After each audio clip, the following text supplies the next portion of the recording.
Hi everyone, Peter Kalos here again with your acting tip for the day. Sensory work is probably one of the most misunderstood exercises in the world. I mean, there's quite a few that are misunderstood. And what happens is that people like Lee Strasberg came up with it, and then it gets watered down by many different teachers that teach it. Like I've said in the past, when I went to Lee Strasberg many years ago, there was like 8 teachers there, and every single one of them taught it slightly differently. There were some great ones that made it make sense, and I understood it. Here's the deal. Here's what it's not. It's not an exercise to make you feel emotional.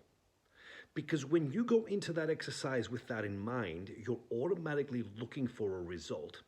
And when you join a class and a teacher does a sensory exercise with you and you get emotional, you automatically think, oh my God, I've got this, I've mastered it, I found something that makes me, cry or whatever, right?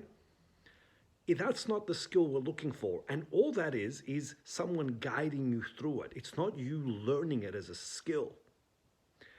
Here's how I explain it to people. Right now, you are in a place, wherever you are. Right now, I'm in a room in my house.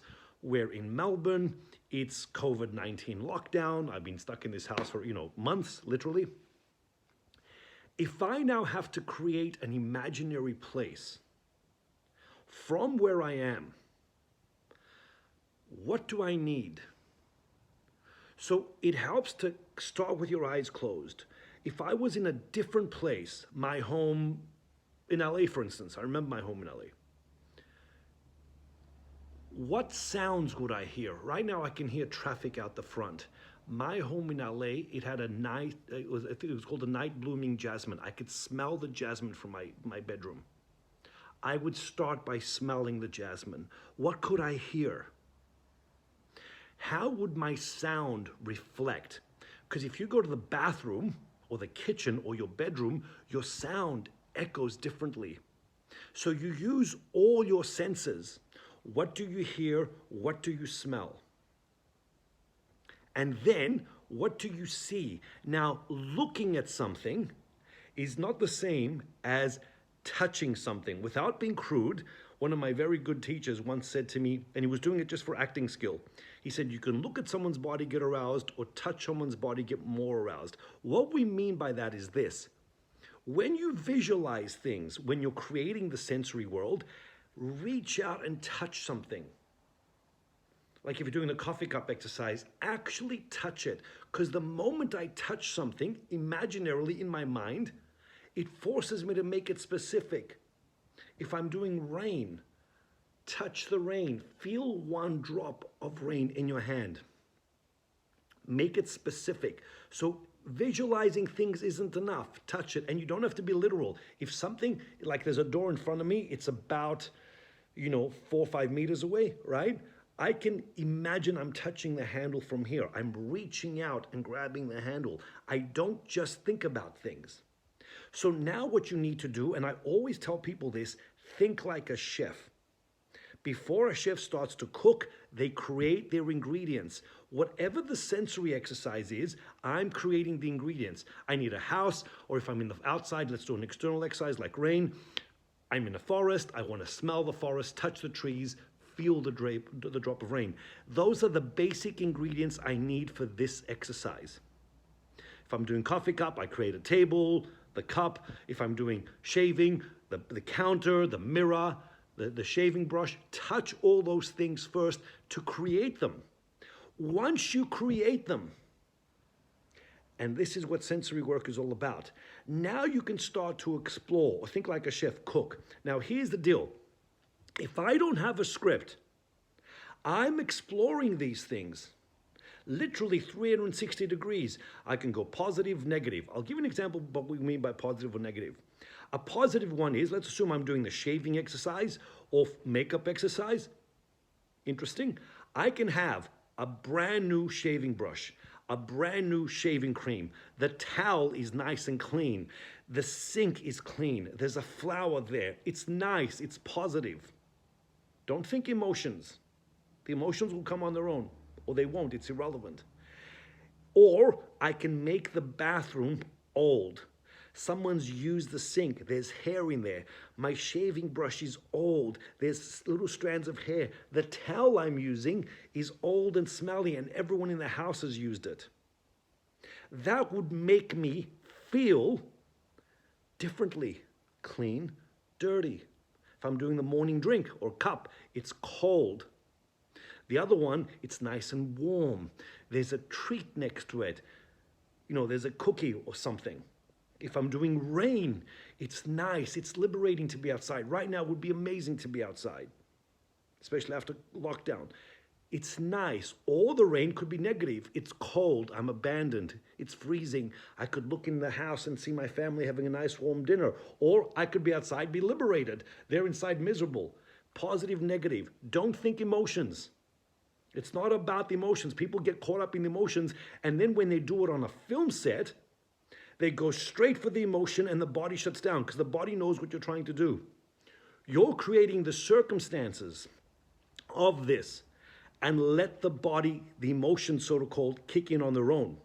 Now, when you do this as an acting exercise, you're doing it to learn these skills. Number one, to create an imaginary place, to create something out of nothing. And this is what Meisner said, as actors we respond to imaginary stimulus. So number one skill is to learn to create your world.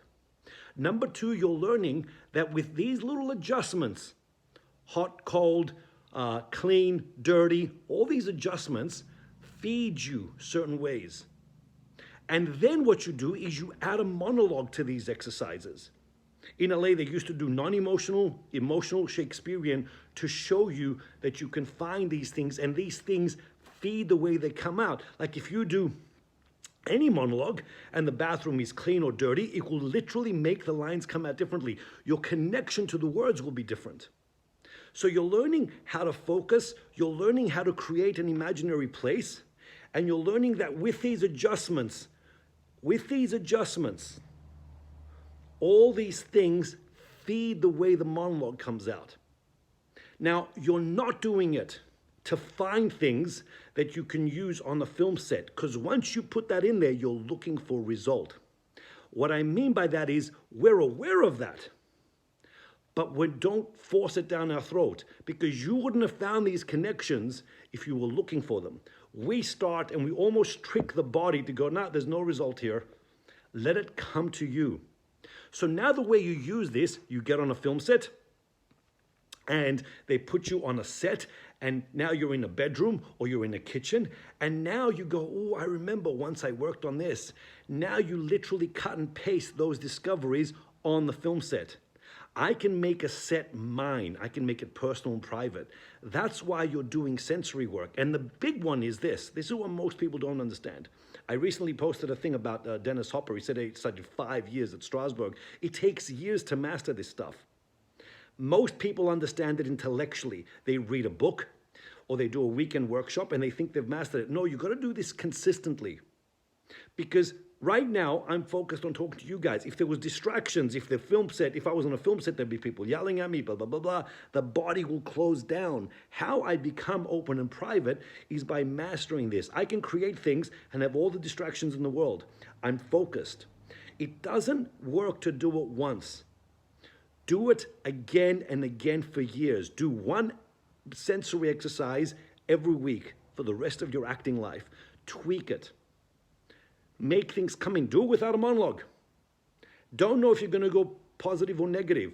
Find it in the moment. And then if you do it at a monologue, add the words, but I want you to find the words. What's it like if you're shaving and in the other room you hear mom and dad yelling? What's it like if you're shaving and you hear them say amazing things? What's it like if you're shaving and you see on the mirror the words I love you or I hate you? We add those things in there. And they don't teach you these at schools if you go there for 3 months because there's no time. You add those things in later. Smells. You can smell someone's hairbrush and it will bring, or someone's perfume. I know specific perfumes that belong to different people.